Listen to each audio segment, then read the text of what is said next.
You know, I have one plan, but life always has another. I usually try to stay in a place for 2 or 3 days, but sometimes I get stuck a little more. This time I got stuck a lot more. I've been in this city now for 30 days, a month. And I've been waiting for my motorcycle to get fixed. Not a whole lot to do here. I'm in the city of Cali. Cali is a fairly modern city as far as Colombian standards go. But still, it's not a place I want to get stuck. There's not a whole lot to do here, but the city does have beautiful museum, a lot of shopping centers if you're into that thing. And the weird thing is they celebrate cats, of all things. In fact, cats can be seen pretty much everywhere in the entire city. So, I'm not sure if I'll get out of here anytime soon. It all depends on the motorcycle shop. I want to get on the road, but again, sometimes life has its own way of making you take pause. And since I had the time to take pause, well, here's what I thought of.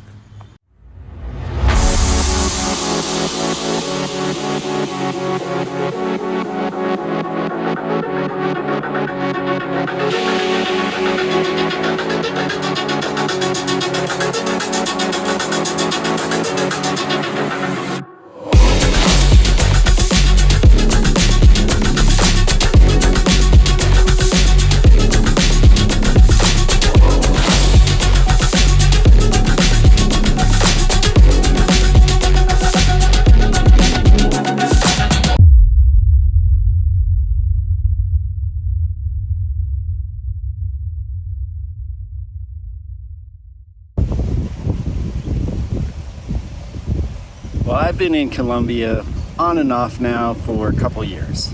In fact, last year I actually spent more time in Colombia than I did in the States. And it's kind of an interesting country, and some of the things are kind of hard for foreigners to figure out. First off, let me tell you that the cities are pretty normal. You know, there's good neighborhoods, there's bad neighborhoods.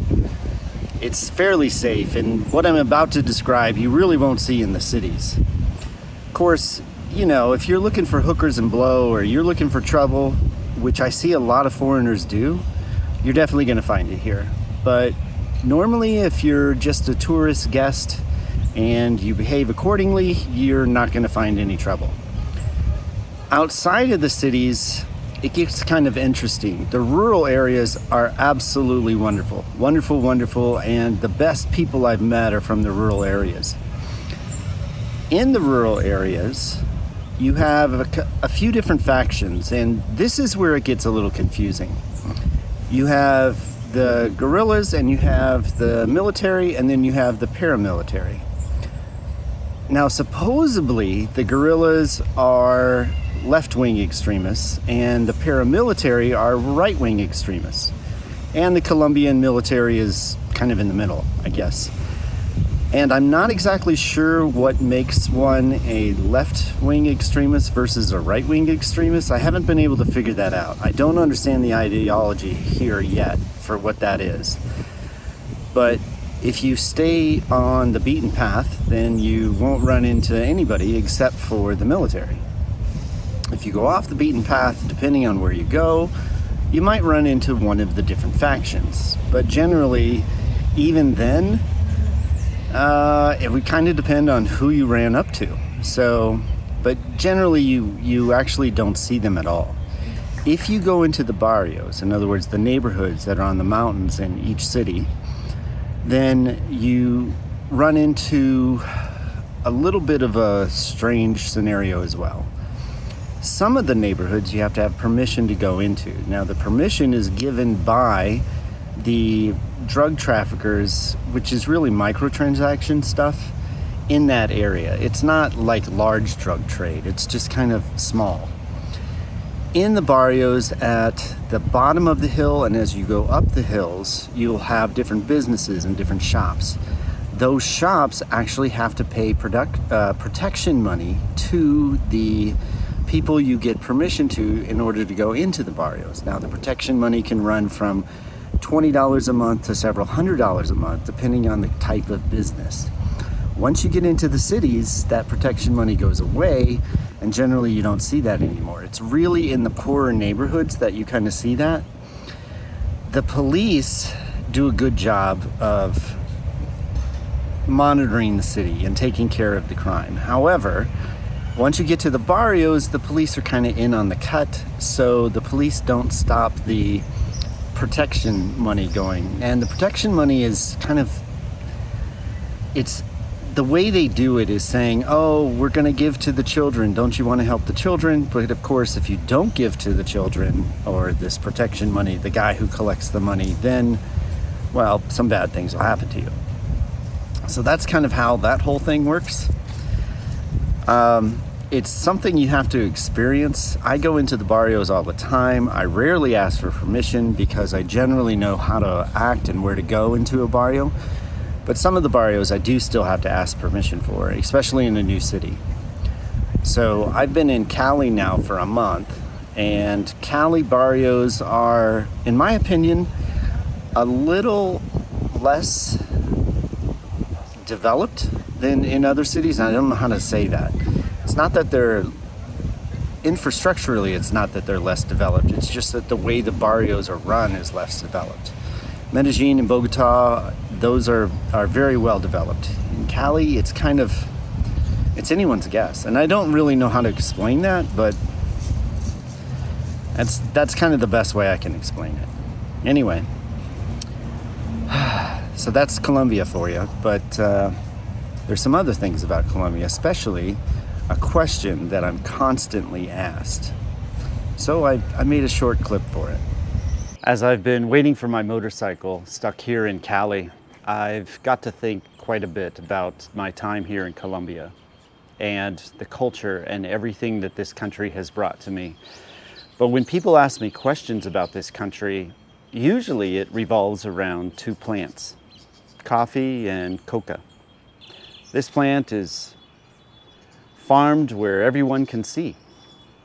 This plant is pretty much hidden from view. This plant, they harvest the beans, and this plant, they harvest the leaves. When you eat the beans, they're rather sweet and savory. And when you eat the leaves of this plant, they're rather bitter. The beans on this plant give you a bit of a jolt. And the same thing with this plant. In fact, it's used by the natives to cure altitude sickness. This plant, when they harvest the beans, they roast them. This plant, when they harvest the leaves, they put them in gasoline first. This plant is kept pure. This plant is kept anything but pure. This plant is served in a nice cup. And this plant is served in a plastic bag. Generally, this plant is served with water. Generally, this plant is served as a powder or a paste, sometimes even a rock. This plant can wake you up in the morning and keep you up at night. This plant can also wake you up in the morning and keep you up at night. This plant, some would argue, can bring you life. And this plant can certainly take that life away from you. But Colombia is so much more than these two plants. Colombia has a rich culture, a beautiful, beautiful countryside, and the people are just as beautiful.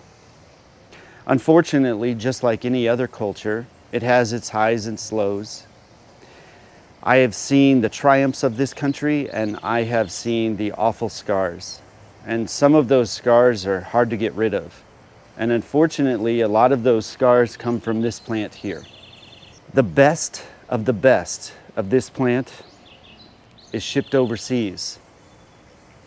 The best of this plant you can find right here.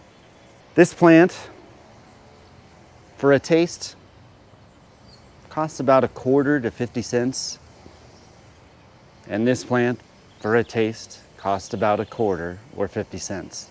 Unfortunately, these two plants have shaped this culture in a way that people have the perception of this country to be limited to these two plants, and that's so much not what it is. This is a beautiful, beautiful country. This is an absolute mecca for flying. And if you can put aside your thoughts about these two plants for a second, I would highly, highly suggest that you come to this country just to see the beautiful people here, just to see the beautiful countryside. And if you're a pilot, you absolutely won't be disappointed.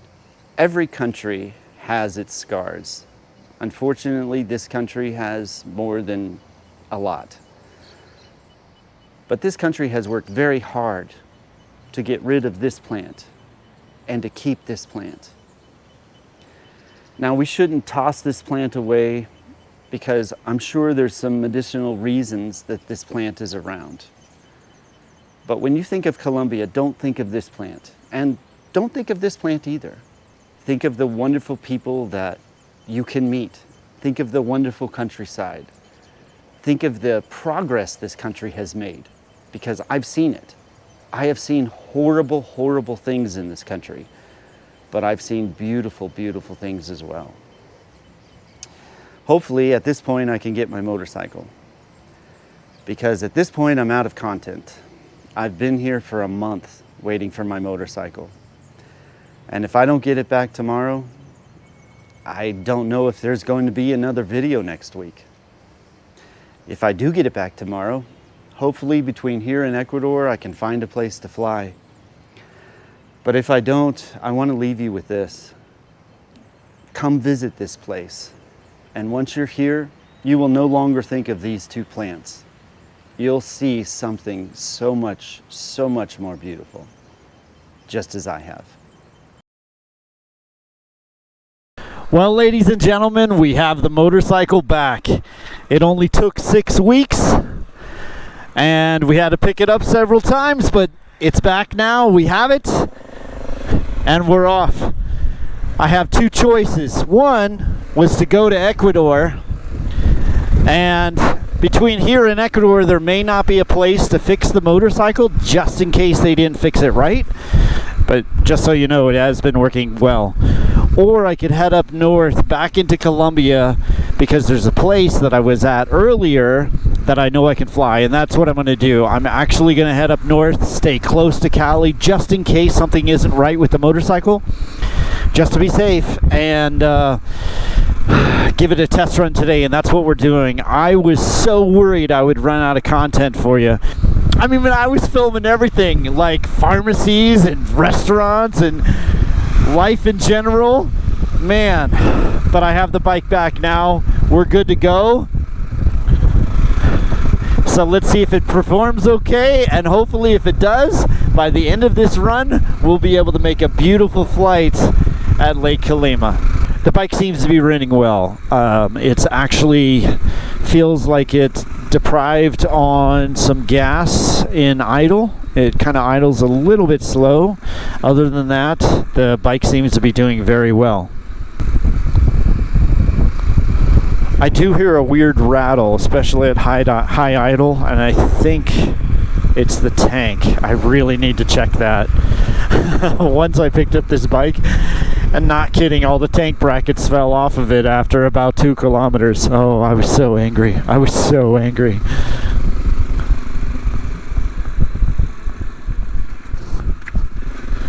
But I'm so glad to have it back now. And it seems to be running fine. It idles a little low when it's cold, but I'm okay with that. The torque seems okay. Top end, I'm having to break in the engine, so I can't really tell you what the top end's going to be like. But bottom end feels good. I just hope it holds up, and I can't go to Ecuador just yet because if I get too far away from Cali, there is not a motorcycle shop that can fix this bike between here and Quito, and Quito is pretty far away. And right now, based upon the news, Ecuador is going through a little bit of trouble with the cartel. So I want to make sure that I don't go that direction with a motorcycle that might not be 100%. So that's what today is. It's our test ride. Couple things about Colombia. First, the food, awful. Best food you can get here is street food, and the best of that are what's called stuffed potatoes. And these are potatoes which are filled with rice and an egg and some meat, and they are delicious. The normal food that you get here in the restaurant is, oh God, it's awful. Oh, it's so awful. This is got to be, I've been to a lot of countries, and this has got to be the worst food in this country that I've seen or I've tasted anywhere. It's just awful, and I apologize to the Colombians, but every foreigner I've talked to, regardless of what country they're from, they hate the food here too. It's awful. I mean, you really have to go to a nice restaurant to get good food, because if you're going to go to a normal restaurant, it's it's horrid. But the papas are good, and sometimes the empanadas are good. The arepas, which everybody raves about here in Colombia, it's like eating cardboard. It's horrible. Oh, it's horrible. So if you're coming to Colombia, don't expect good food. Also, don't expect good coffee, because the coffee here is really bad. Half the time it's instant. Even at nice restaurants, you'll find instant coffee. And that is because the coffee that's really good gets shipped out of this country. And as far as the coca plant goes, that stuff that you get from it, which I can tell you right now, I've never had, never will, and I don't recommend it to anyone, but a lot of people, a lot of foreigners come to this country especially for that. That stuff you can find fairly easily, unfortunately, and it has ruined a lot of people's lives here, which is so sad.